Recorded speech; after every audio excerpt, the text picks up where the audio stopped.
হয়তো খেয়াল করলে দেখে থাকবেন, আমি আসলে লাস্ট কয়েক বছর ধরে নিজেকেই নিজে ভাঙতে চাই। চেষ্টা করে যাই যে আমার একটা সিনেমা যেন একটা সিনেমা চাইতে যেন আরেকটা সিনেমা ভিন্ন রকম হয়, কোনো সিনেমার সাথে যেন কোনো সিনেমার মিল খুঁজে না পাওয়া যায়।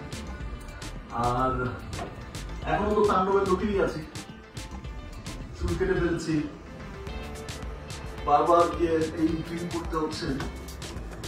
তো আমার বিশ্বাস সবকিছু মিলে তাণ্ডব একটা স্ট্রং গল্পের ছবি, তাণ্ডব একটা ওয়েল মেকিং এর ছবি, তাণ্ডব অনেক গুণী অভিনেতার অভিনয় সমৃদ্ধ ছবি। তাণ্ডব যে টেকনিশিয়ান টিম আছে তারা মন দিয়ে কঠোর পরিশ্রম করে তাণ্ডব করেছে, এবং আমি বিশ্বাস করি যে তাণ্ডব সবার হৃদয়ে তাণ্ডব ঘটাবে।